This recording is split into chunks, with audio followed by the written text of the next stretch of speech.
So basically, when I got out of college, I had a whole bunch of credit card debt and I was hiding it from my family because, being low income, being first gen, like you don't want any just to be the disappointment. So I didn't tell anybody. And I just started like trying to figure it out on my own. And I started reading books and watching videos and podcasts and YouTube and all this stuff. And that's when I kind of got on my own financial journey to pay off all the debt. And when I finally paid off the debt, I was like, all right, I feel like it's ridiculous that I never learned this in school. Like everybody needs to know this. So I took to YouTube and I started Miss Be Helpful, which is the YouTube platform where I started to share just my story, like, hey guys, I'm saving half of my income. I just paid off 20 grand in credit cards. Like if I could do this stuff and I'm like a regular degular girl from Brooklyn with no financial training or business expertise or anything, then you could do it too. And then after like a year or two of posting videos consistently, NextGen Personal Finance and a bunch of others, but this particular company reached out to me and said, hey, we really love what you're doing on YouTube. Can you come on our podcast? Can you connect with us? Can you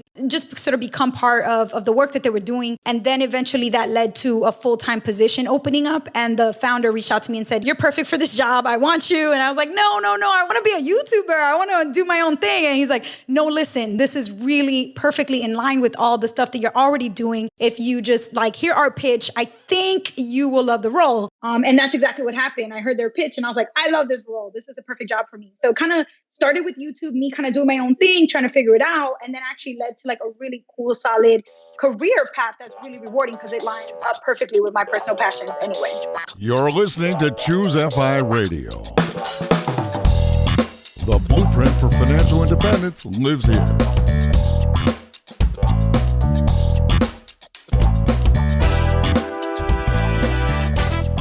If you're looking to unlock the secrets to financial independence and early retirement, you're in the right place. Stay tuned and join a community of like-minded people who are getting off the hamster wheel and taking control of their lives in the pursuit of financial independence. ChooseFI, your home for financial independence online.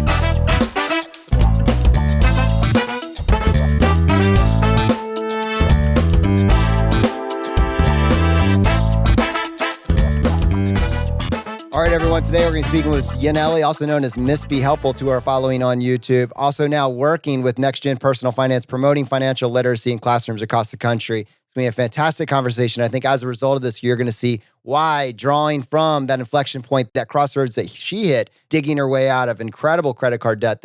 I didn't have these money conversations. You're going to understand how powerful this conversation is and why it's so necessary that we see financial literacy spread across the country and express across the world. To help me with this, I have my co-host Brad here with me today. How you doing, buddy? Hey, Jonathan, I am doing quite well. Yeah, I am really fascinated by Yaneli's story. It's going to be an interesting look at her path, right? So she grew up in a low-income household in Brooklyn, New York, and then attended Brown University, which is one of the elite universities in the world, not less the US. And I'm curious how maybe this clash of cultures might have led to her getting into this credit card debt. So I'm fascinated by that. And just her story of wanting to educate people, of saying, hey, I started from just this one $1,500 credit card limit that then spiraled. And now how can I help people avoid that situation altogether?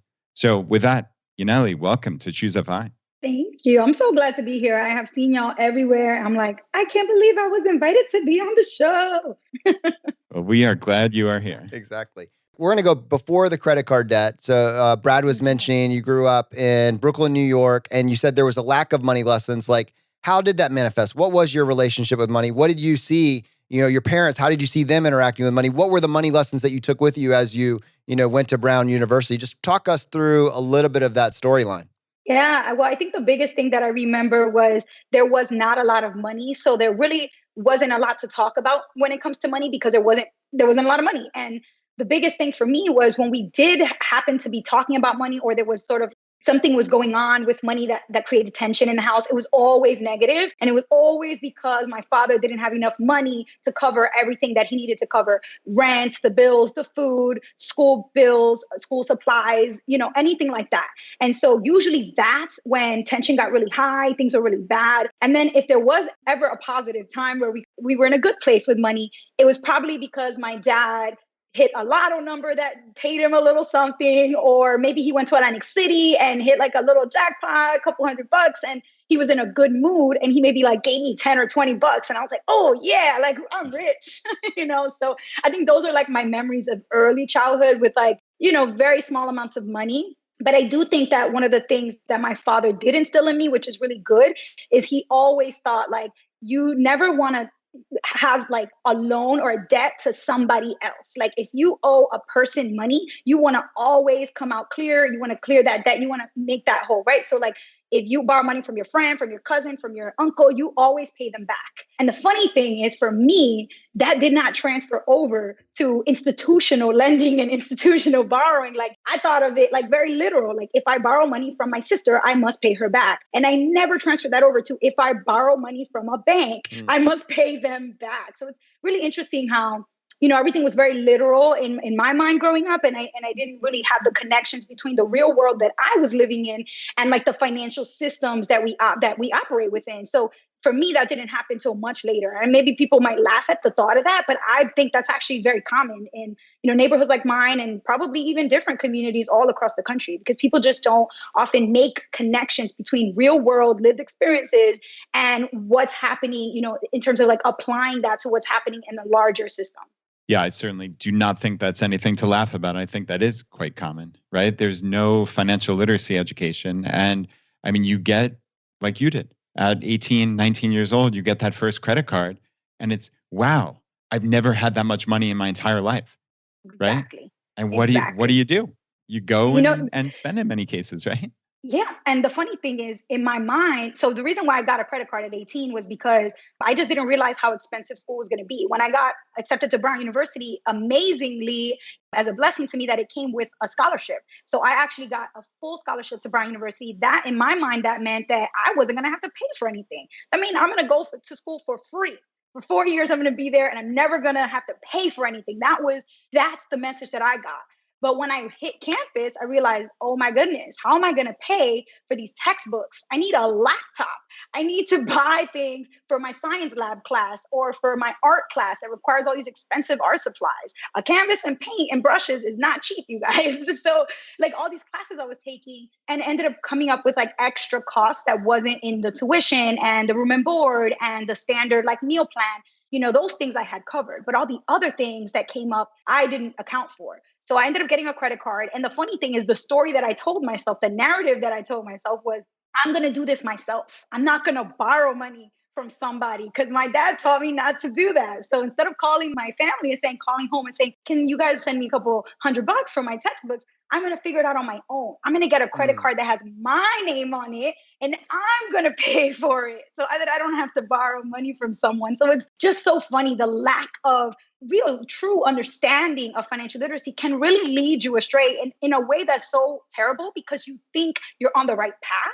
And mind you, you're doing everything wrong, or at least not necessarily wrong, but like in a way that you think is right. And you're actually completely mistaken. What's fascinating about what you just said is with the benefit of hindsight, you're saying, yeah, that was kind of, financially irresponsible. But at the time, through the lens of where you were on your journey, this is you being resourceful. You're not supposed to borrow money from people. You're looking at the tools you have available and say, look at me, I'm an adult. I can get a credit card. I can afford the payments. This is just what adults do. Like, what's the downside? This is the path. And that's really interesting. So can you have you shared, because you said you had 4 years of managing the credit card payments, working at a minimum wage job, being able to afford the payments, but just over a period of 4 years.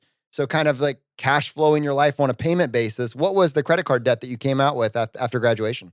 Yeah, so I always paid the minimum payment, which at the very least that saved me because it kept my credit in good standing in terms of payment history. I never had a late payment or a missed payment in my life. So that's amazing, right? And everybody who's familiar with the credit factors knows that payment history is the most important category of all. So it's really important to keep that nice and clean. But the problem with me was the next category, which is the next biggest, was utilization. And I kept on getting really close to maxing out my credit cards. And then I would just kind of send what I could to lower my balance. But every month I always sent like, $35, $40, $55, whatever that minimum balance due was. And my first credit card was a credit limit of $1,500.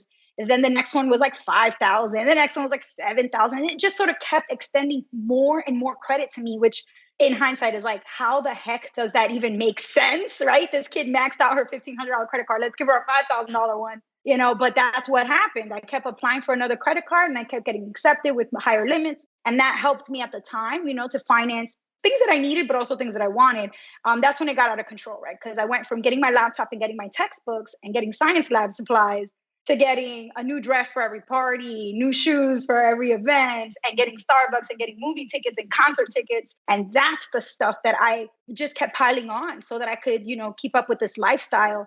Being at Brown, you're around a bunch of rich kids. That's just what it is. And coming from a very, very, very poor community, I was just not used to that. And I felt like the only way that I could fit in was to keep up with whatever everybody around me was doing. So just doing that, keeping up with all that lifestyle stuff, I ended up having about a little bit over $15,000 on the credit cards by the time I was a senior. And then I still kept making minimum payments for like a year or two after that. And it got really close to 20 grand. But I had one small student loan that I took out to actually go study abroad because my scholarship did not cover that. And so off campus, studies, I went to France. It was really fun, but I had to pay out of pocket. I ended up taking out a $5,000 loan. So altogether, the debt was just above $21,000, with a large bulk of that being just credit card debt. I wanted to ask about maybe those first couple months on campus in Providence, I guess. I've read a lot of studies how there was a push by many of the elite universities to extend acceptance and in your case, scholarships to lower income students. But maybe surprisingly to them or inexplicably, the graduation rates are significantly lower than I think they first expected. And I think, I mentioned this in the setup. I think I used the phrase clash of cultures. I probably meant culture shock. And I'm curious, if you could help somebody who is in your spot, now, and they're getting started, how would you help those low income students succeed at really any college, not less, an elite university? What should they be armed with to succeed and, that they're just not even expecting, I guess? The biggest thing is what you said. It's the culture shock. And the biggest thing about culture that I think people tend to ignore, besides the food you eat and the music you listen to, it's the words that you speak. It's how you talk. Literally, the expressions, the idioms, your mannerisms, all that stuff is really in the root of the culture that you were brought up in. And for me, I was brought up in New York City, vibrant Brooklyn, Dominican American community, mostly other Caribbean immigrants as well. So we're talking about Jamaican, Trinidadian, Bayesian, Haitian, a community of Caribbean immigrants, both Latino and also Black Caribbeans. And so when we think about that culture, I'm going to generalize here. Of course, I don't want to offend anybody, but I'm part of the culture. And I can say we're loud, we're boisterous. We like to dance. We like to play loud music. We like to party. We eat a lot. And the expressions and the idioms that are commonly used in American English are somewhat foreign to us unless we've been here for more than one or two generations. And so when I got to campus, that was the immediate thing that stuck out to me, was I don't fit here because people don't talk like me. I don't talk like these people. I don't act like these people. I'm an outcast in every way. As soon as I open my mouth, and even before I open my mouth, I dress differently. I walk differently. Or I use my hands when I talk. People look at me and it's oh, she's funny. She's interesting. Where's she from? Versus me blending in with everybody. So that was, for me, was the biggest culture shock, was just people using expressions of, turn of phrase that I just never heard of. I was what is that? And I kept asking myself, what is that? What does that mean? What does that mean? And it just made me feel really, really dumb. Whereas when I was in high school, I was one of the top performing kids in my class. I felt really, really smart. So what does that do to your ego, to your conscience, where you go from feeling like you are top of the pack to feeling like you are in the total wrong pack because you just can't even keep up? And so that's, I think, psychologically what starts to get to low-income students when they finally get to a prestigious institution and they're around this environment that just doesn't feel right. It doesn't feel like home. And the only thing that helped me was surrounding myself by peers that also difficulties with this transition and also experienced similar culture shock. And so we could talk about it together. And I would be do you know what this means? Today I was talking to someone and they said to me, that's not in my wheelhouse. And I literally just looked at what's a wheelhouse? I don't know what that is. And so in my mind, I'm picturing a wagon. I'm what is going on? And so I had to constantly look these things up and just try to keep up. And so I think the biggest thing that I would do for a low-income student now that's going to, do this soon is exposure as early on as possible to the rigorous language, rigorous vocabulary, just the rigor that is going to be expected of you and that you're going to be surrounded by in terms of the vocabulary and the word choice that's being used when people are speaking, the writing that you're going to have to read, the writing that you're going to have to produce. Like I had to work my butt off to write well enough to get a B. And I'm an A student, coming to this school, I had to go to the writing center constantly to get them to like mark up my papers. And then I, attempted 3 or 4 times before I thought I could submit it. And that kind of work that you're going to have to put in, it's kind of scary to think, right? Because you think you're going to get there and you deserve to be there just like everyone else. But you see that you have to work 5 times harder than the kids around you to get the same grades as them. So I think what happens is, oftentimes we're not preparing the students with that understanding before they get there. So when they get there, it's a total shock. They hate it and they go running back home, which I almost did. Thank goodness for my mom who was like, you're not coming home. You better figure it out. Oh, that's great. Yeah, thank you for that answer. That was really, really interesting and thoughtful. And I'm curious also then kind of moving back into the financial aspect. How much of your 15,000 or ultimately, 15 to 20,000 do you think was because of peer pressure? And the answer might be 0, but like how much do you think was peer pressure, like just being around all these other wealthy people who were going out to eat all the time or doing this and doing that? Like, talk me through that. I would, if I had to put an estimate on it, I mean, obviously we're talking about just me off the top of my head, going back to think about all the things I spent money on, but I would say probably 2/3. I think legitimately I needed several $1,000s to make it through, to pay for my expensive books, laptops, lab fees, art supplies. I mean, these are things that I just needed to pay. And so for sure, those things, of course, we're talking about travel as well is not covered. So when I had to take the train or the bus back and forth from New York City to Providence for Thanksgiving and for Christmas and those types of things, that kind of stuff adds up as well. So there's definitely a need for a couple $1,000s per year. That being said, maybe $2,000 per year came from me actually needing to spend that money, and probably even a little less, versus me going out and shopping and buying food. And especially when it was like friends' birthdays, everybody's like, oh, we're going to dinner, or we're going to dinner and then a movie. And, and then we're doing this. And there was this constant pressure to participate in all of your friends' birthday events, because if you did one, you couldn't skip the other, because then that's signaling that one friend is a better friend to you than this other friend. And if you're in a group of 5 friends, that means you got 4 birthdays that you have to, so birthdays was a huge thing. And then social events and social gatherings that had like, cover that you had to pay to get in. Those were also things where I would use cash. Then whatever I needed that I would normally spend my cash for, I would put on my credit card, because I was reserving my cash for paying for parties and drinks. And so I definitely think most of it did come from peer pressure. But the funny thing is, it wasn't really spoken peer pressure. I never felt like I had somebody verbally putting pressure on me that I needed to spend. It was more so this environment that it's sort of like in the air, that you're expected to wear Uggs when you're on campus, that you're expected to have a name brand tote bag for your name brand laptop. Like nobody ever really said you're not cool if you're not wearing Uggs. But I was definitely getting the sense that I wouldn't be considered cool if I didn't have Uggs, if that makes sense. No, it doesn't. I'm thinking about those birthday outings, right? That's, $100+ compounded annually at 27%, right? There The you wrong go. way. We think of compounding interest in the right way, but when you're talking credit cards, that's a $300-$400 outing after all said and done. And the funny thing is, I keep in touch with maybe 2 or 3 of the like 12 friends that I felt pressured to spend on their birthdays. I love them all, but who actually still texts me on a monthly or weekly basis? Maybe 3 of them. There may not be a perfect answer to this question, but with you looking back with regret at the credit card debt you came out with and saying, I wish I knew then what I know now. And parallel to that, or, simultaneously, you're speaking to a younger generation or people who are coming behind you that want to do better. They're benefiting from your hindsight and the information that you have.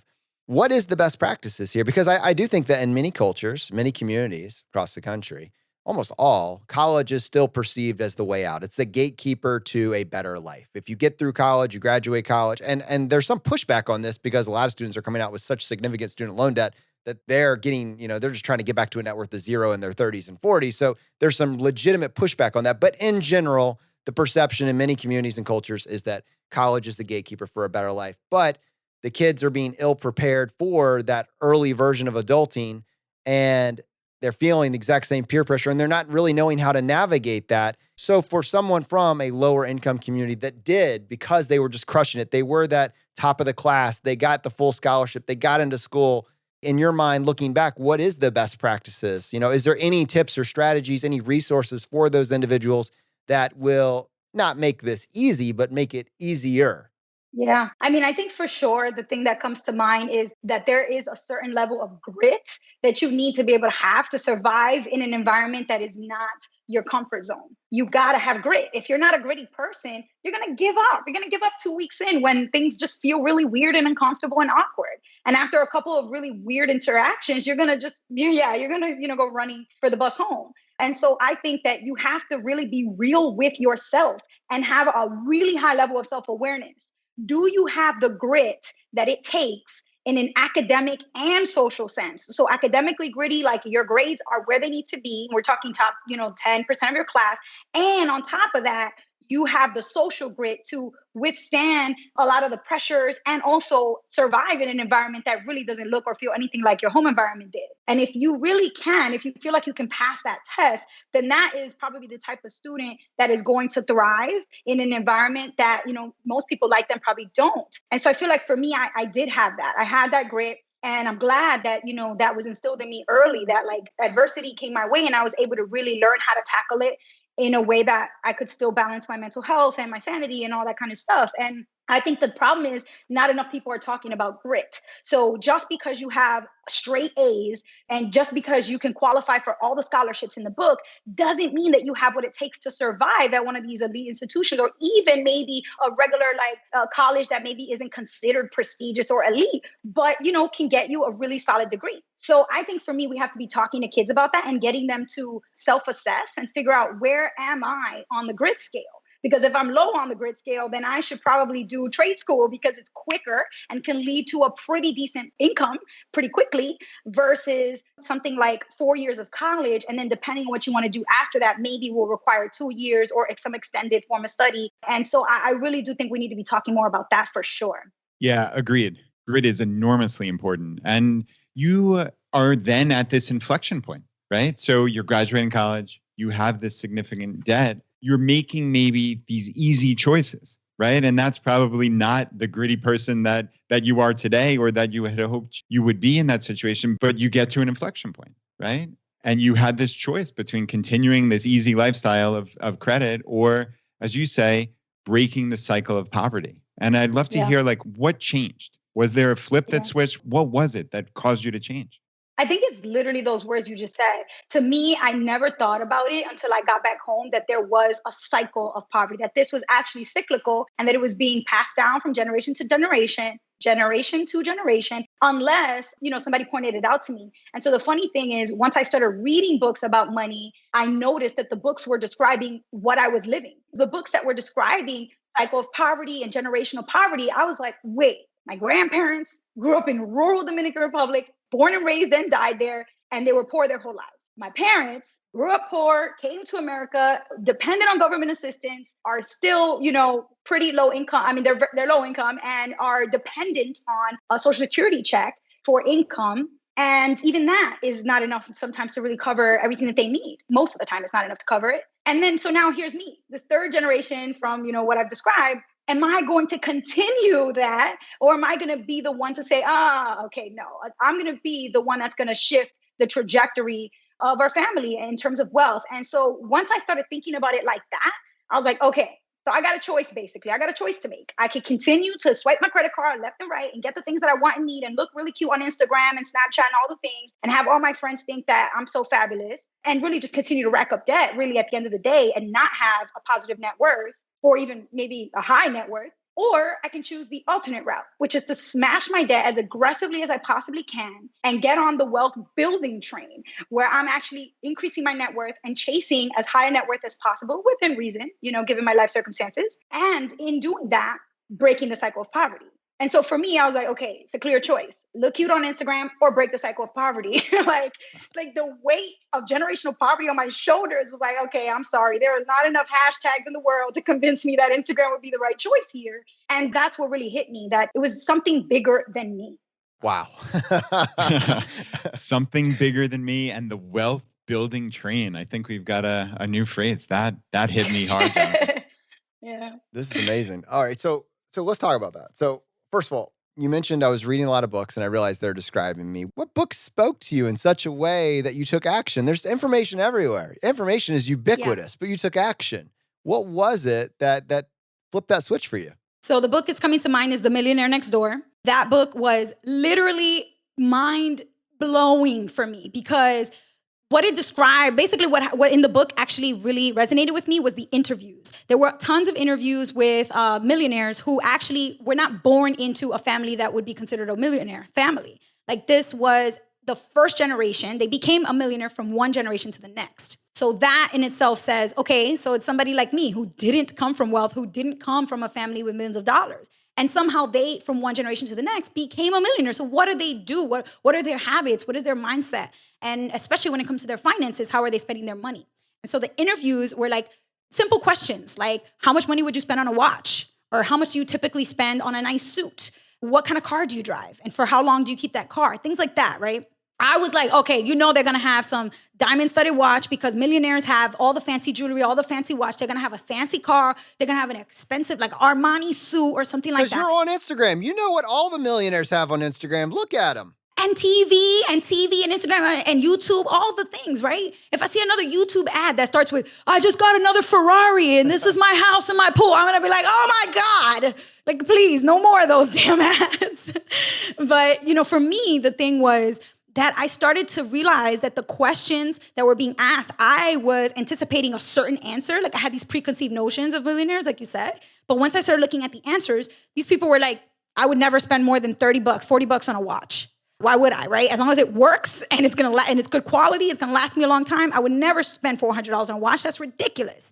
I would never lease a car every 2 years just to keep updating it and have the latest car. Like I'm going to buy a used car that's, certified pre-owned, good condition, do my research and drive that thing till the wheels fall off. And then, give it to my kid and get another one and that kind of thing.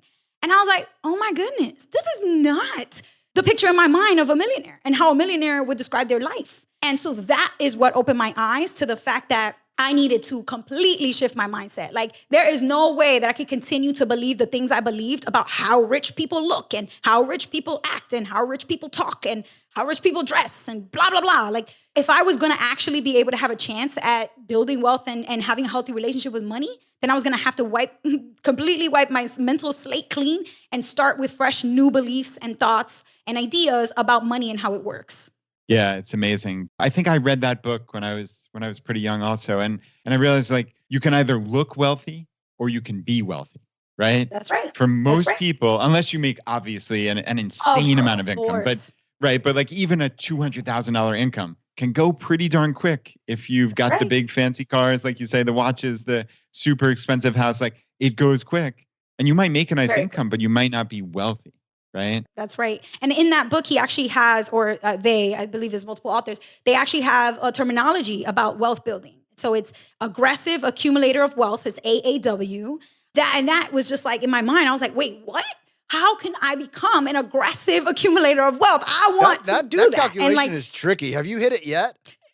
No. I'm nowhere near there. I've run that calculation a couple times. It is intense. It's intense AF.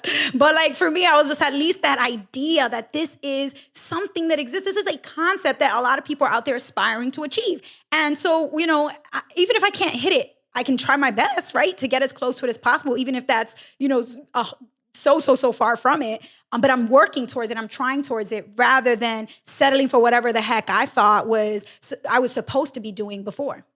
What's so interesting about what you just mentioned there, that calculation is Thomas Stanley wasn't using the exact same terminology that we're talking about here with savings rate, but he kind of was.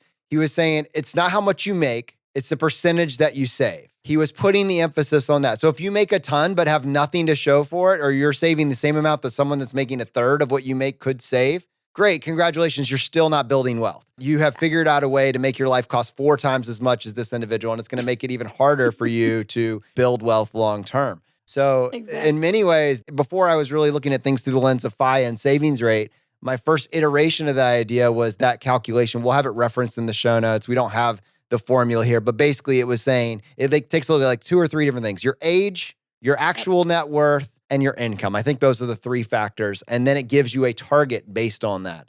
And yeah, it's interesting just to see how he was already kind of leaning in that direction maybe 1 to 2 decades ago. Exactly. I wonder if you've ever thought back to that first time you read that book, right? You said growing up, money talk was always negative. You obviously had gotten into credit card debt, but yet this one book changed everything in your life. Like, what do you think it was? Was it the stories? Was it just realizing that there's another path? Like, we're always looking for that awakening moment. What do you think that was for you, just in the text of this book?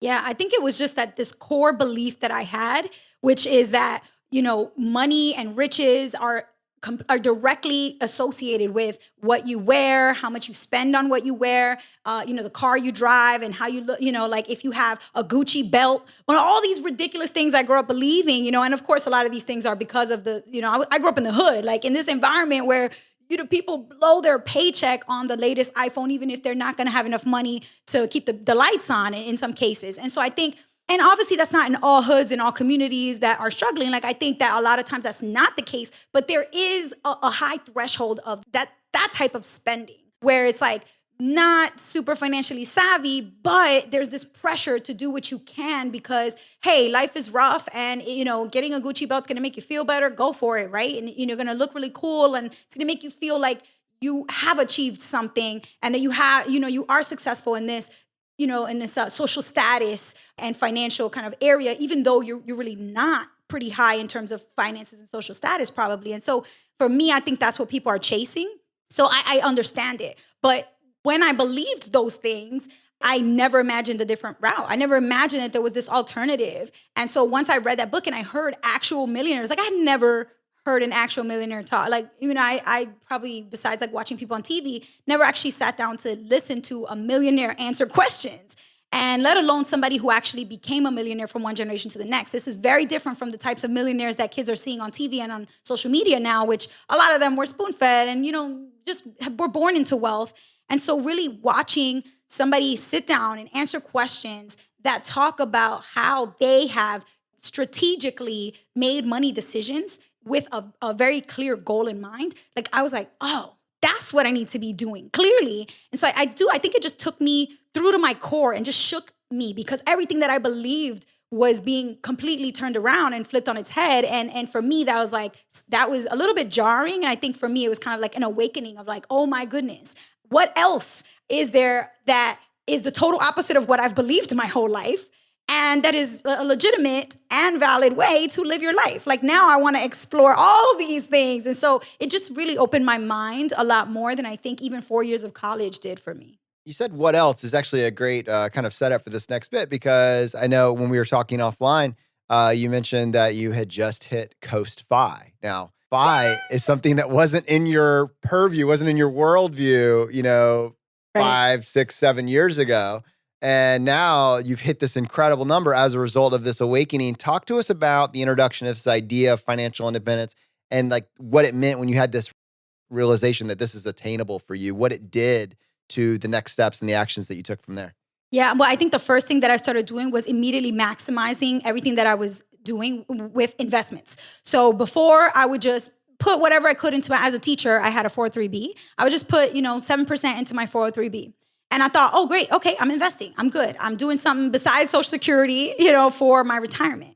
But once I started realizing like there's more that I got to do, I started to say, okay, how can I prioritize maximizing every tax efficient investment vehicle before I pay my rent? Like that right there is nuts because in my experience growing up, the first thing you need to pay is your rent.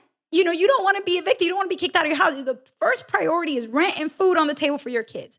And so changing that mindset and saying, nope, the first priority is not going to be my food, is not going to be my rent. How nutty does that sound? Sounds super nutty even to me right now. Like I'm interested to hear you validate that. Like, but if I needed to, I could live in a van. Do you know what I mean? Like just getting to a point where you literally are willing to do, and it's not, there's so many people that hashtag van life is a thing, right? Like glamorize these vans and they live in these vans. And it's like, if you can do that for 2 years, how much money you would save on rent and like paying a bank, a mortgage, right? So, but again, these are things I had never in my mind imagined that somebody would willingly live in a van, if they weren't homeless. And so like, again, talking about these ideas and these concepts that are totally foreign to me growing up, it just expanded my mind to like, okay, well, you know what? If you couldn't do rent with maximizing all of your tax efficient retirement accounts, what would you have to do? You would have to figure out what's cheaper than rent, right? So again, I think like I was willing to challenge myself in ways where I was like never even at that level of thinking before, right? So now I'm like, okay, I'm going to completely max out my Roth IRA every single year. That was my first priority before my 403B. Because what I learned about 403Bs is that the 403B space, there is not a lot of regulation in that space. So unlike a 401k, there's a lot of regulation in terms of 401ks and what they can, offer you and what your employer has to do. Versus with the 403B, it's like a free-for-all. You can have, it's basically like the best salesman comes into your school or saleswoman comes into your school and convinces you to use their 403B plan rather than some, competitors' 403B plan. And yet the hidden fees are, out of this world. And so for me, I was like, okay, the way that I learned about 403Bs and investing in general for retirement taught me that my first priority should be my Roth IRA. So I wanted to make sure I could do $5,500 at that time, now $6,000 every year. So that's immediately $500 a month has to come off my paycheck before I pay my rent. All right, so now I'm earning $500 less. Okay, let's keep going, right? Like that was the kind of thinking that I shifted to. And so then the same thing went for my job. Once I moved from teaching to other jobs, I was offered a 401k instead of a 403B. So 401ks oftentimes come with a match, which is not very likely for a 403B. And so for a 401k, I was like, okay, now I got this account. Now I want to get that match. So Roth IRA is fully funded. Now I want to invest as much as I can in my 401k to qualify for that company match. And so if that's 5%, if that's 10%, or whatever it is, I'm going to look at those details in my retirement plan and put whatever I got to put in there to get the match. So those were sort of like the complete changes to the way that I was thinking about my money plan and my budget. And then whatever was left after I scraped that amount off the top, that's the monthly spending that I could actually do or use to pay for rent and food and bills and all that kind of stuff. So pretty much what happened was my fun money, what I call fun money, was completely, reduced. So like I used to spend almost $1,000 just like concerts, movies, fun, brunch, dinner, hanging out. And now I give myself maybe like $300-400 a month, and that's it. And for me, that's even, I think a lot of people probably still can't get to the point where they can freely spend $300 a month on whatever they want, but I've worked to be able to do that. And I think even people that earn more than me or earned more than I was when I was a teacher still spend more than $300 a month on fun money. So that was a big shift for me. Yeah, I love that really gritty way of looking at paying yourself first, right? I mean, that come hell or high water, you were paying yourself first. And like you said, you can always figure it out from there. If you had to get a less expensive apartment or whatever it may be, but you prioritized saving, right? And again, breaking this cycle. So I'm curious, just real quick, you were so savvy about the 403B and how fee laden they are, right? Most teachers don't realize that, right? And there are so many of these 403Bs that are just terrible with 2-3+% fees on their investments. And to your point, it made sense to prioritize something else. And I'm curious, do you have any sense of like how you picked up personal finance so quickly? Like, this is what I'm curious about. Like, you went from knowing nothing, being in credit card debt, to reading The Millionaire Next Door. And then it sounds like you dove deep. But what did that look like? How did you get up to speed so quickly to know something that only the savviest of savvy teachers knew? I'm just the type of person who's like hungry for knowledge. And I think like the level of relentlessness that I have when I'm going to get answers, and I think it comes from being in a rigorous college environment where you have to write this paper about this topic and you have to type a 35-page paper in a week. And you don't know anything about this topic right now, or you just know the basics. You better start reading. You better start reading. You better start watching videos. You better turn on the TV, put on a podcast, all at the same time. Just get all the knowledge. Like, I mean, some people even say if you listen to a podcast while you're sleeping, the knowledge will go, right? Like, you better be trying all of that because you have a very little bit of time and a lot to learn. And then you have to produce a result. And so for me, I really think like that. I'm like, you know what? I want to start investing within 90 days. So I have to produce a result in 90 days. That means that from now to 90 days, I better learn everything that I can to make the best decision about my investments. So for me, that meant that I was listening to podcasts and audiobooks on 2x speed. I was watching YouTube videos on like 1.5x speed, taking note, right? Like reading every book I could possibly get my hands on. And I've literally read them all. Like I'm obsessed. And so I think that level of obsession and like, I'm not going to compromise. I want to know everything that I feel, because you know what it is? I truly felt like it was an injustice. And that anger in me that this is not just. Like I grew up in a community that's never heard of this stuff. My family never heard of this stuff. My teachers never taught it to me. I went to an Ivy League school and they never taught it to me. Why wasn't this taught to me? This is an injustice. And so because of that, like anger started to stir up in me, and I used that anger to fuel me to teach it to myself, because I can't depend on anybody to teach it to me. Obviously, I would have learned it at this point if that were the case. So now I got nobody but me to teach this stuff to me. So I better figure it out.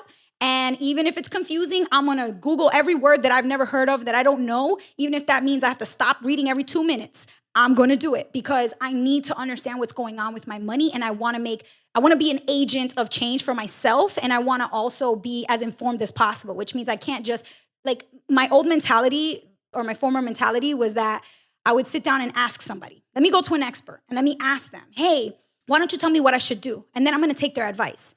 I no longer believe that that is a good strategy for solving your problems. You can hear what an expert has to say, sure, but then you need to go do your own research, because that expert has something fueling them and, some motivation for why they're saying what they're saying to you, and every expert, you have to ask yourself, like, what's in it for them? Why are they telling me this advice? And so that is very much so in the world of investing. That's the case. Every single person that's giving you investment advice, you want to find out, why are they giving you that advice? What's the advice they're giving you? Why?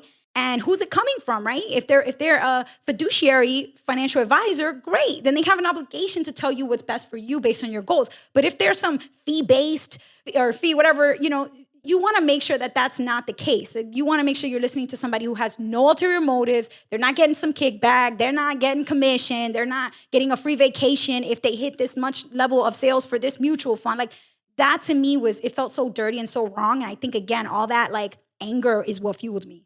I love it. Your anger is powerful. Right.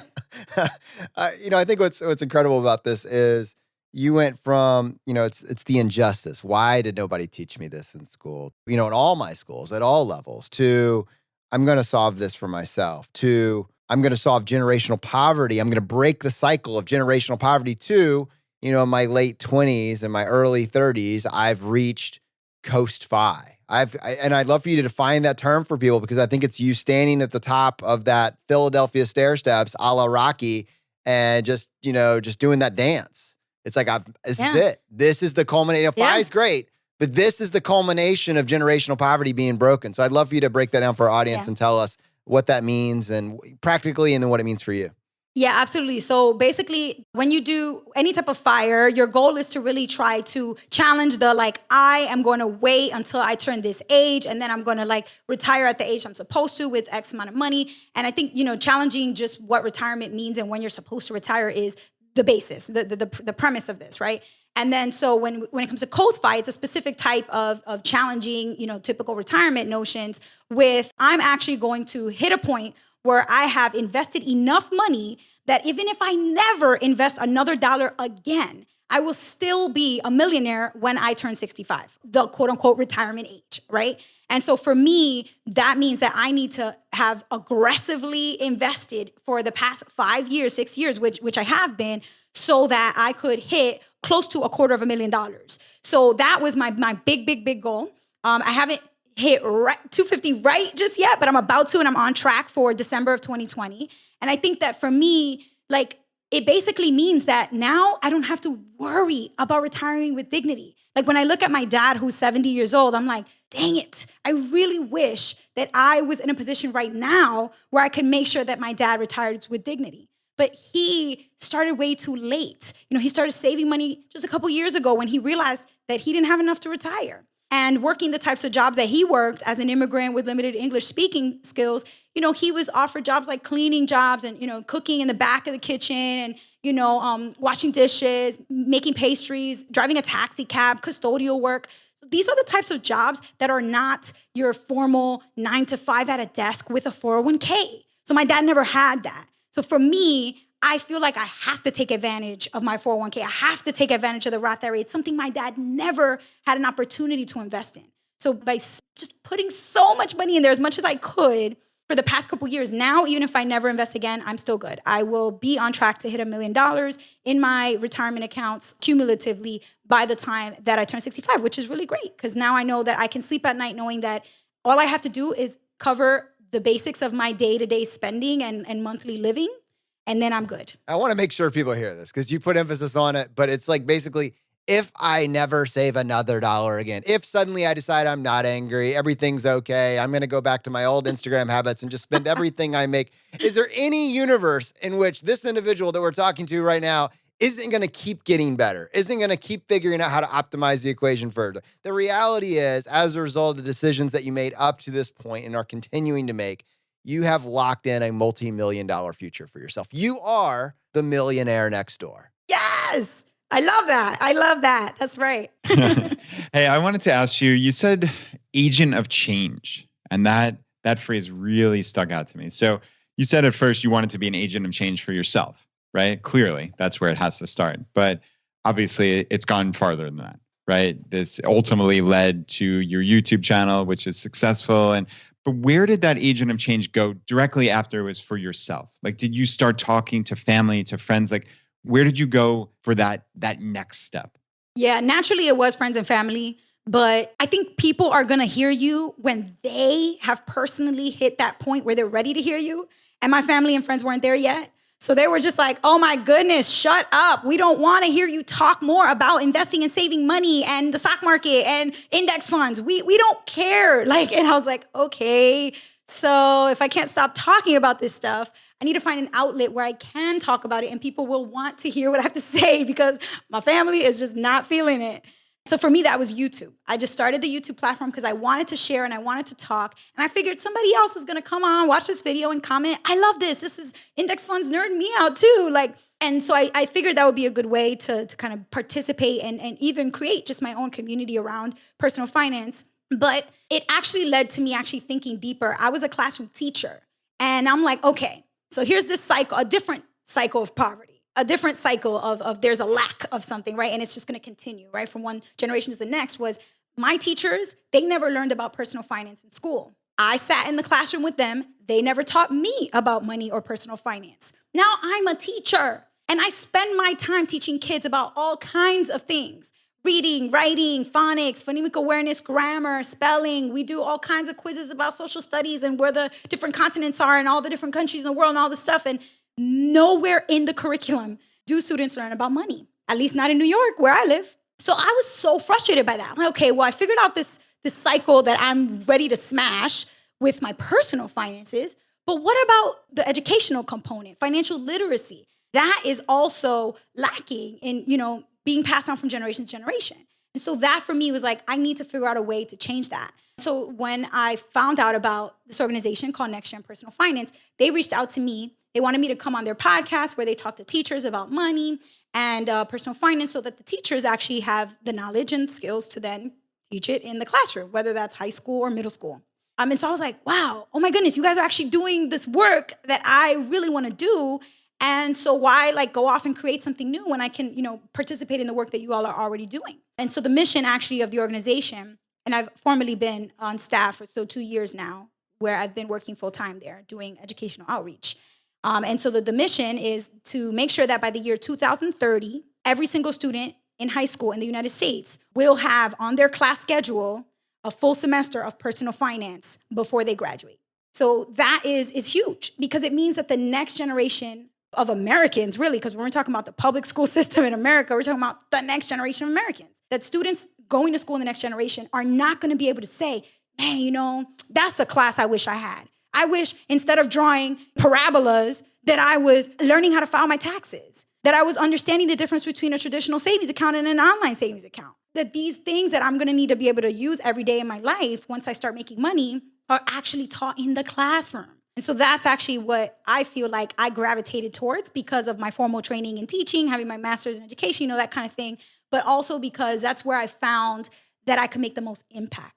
I could talk on and on and on about this, but I guess the last thing I'll say is I realized okay, I have this platform, I have Miss Be Helpful. I love posting videos about money. I love talking about this stuff. But if I become a financial coach or a financial speaker, which I do still want to kind of do, but if that's the only thing that I'm focusing my time and energy on, then I'm going to be limited to the individual number of hourly sessions I can provide. How many hourly sessions can I really provide, right? How many coaching sessions can I really facilitate? I'm just one person. But if we can create change in the educational system by training thousands of teachers who then train hundreds of students, we're talking about completely reforming the way students are learning in schools. And that is the kind of change I'm after. Not counting how many clients I can book in a month. That's not, great. If you're doing that work, keep doing that work if you love it. I'm not knocking it. But for me, I was looking for something bigger. It's pretty cool. You can see your passion for this. It seems like there's total alignment, and it looks like you're having an impact at scale. I was just looking at your website, missbehelpful.com, and it looks like to date, Yanely, you've led over 200 virtual webinars for private companies, nonprofits, high schools, colleges, and universities. So your hourly time is reaching a bunch of people. You've done some incredible events and talks that you've given at various conferences around the country. And between, the personal brand that you build and the great work that you're doing with NextGen, it just seems like the future is wide open. And I know personally, it's incentive alignment. That's exactly what we're hoping to see, is to see financial literacy spread across the country and across the globe. So I am just so excited that you came on the show to share a little bit about your backstory, your why of financial independence, and your why of financial literacy. And if people are listening to this and they want to connect with you, connect with the content that you've made, what is the best way for them to do that? Yeah. So, my primary form of sharing content is on YouTube. I post a video weekly, youtube.com/Miss Be Helpful, MISSBE Helpful. And then you can also follow me on Instagram. I generally try to make a day a week where I go through my DMs, but It's not your traditional Instagram feed.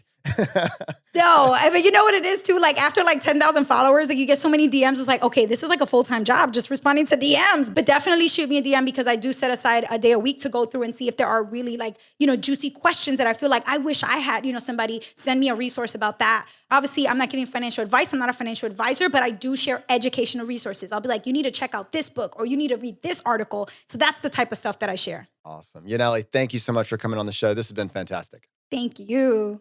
Wow, everyone, what an incredible story. And it's just amazing to see, we made this commitment to you a year ago that this is not about a very stereotypical individual and a very stereotypical career following a very stereotypical path. This is what we want for everybody. This is the information that everybody needs. And the longer we do this as a community, the longer we lean into finding these stories and highlighting these stories, we realize that it's already happening. Change is already happening. This is for everybody. You might have to work through different obstacles, but that doesn't mean that you shouldn't work through it and that you shouldn't do it. Get started. Please just get started.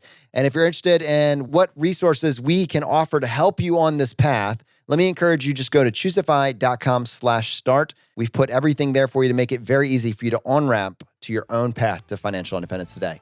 All right, my friends, the fire is spreading. We'll see you next time as we continue to go down the road less traveled. You've been listening to ChooseFI Radio Podcast, where we help middle-class America build wealth, one life hack at a time.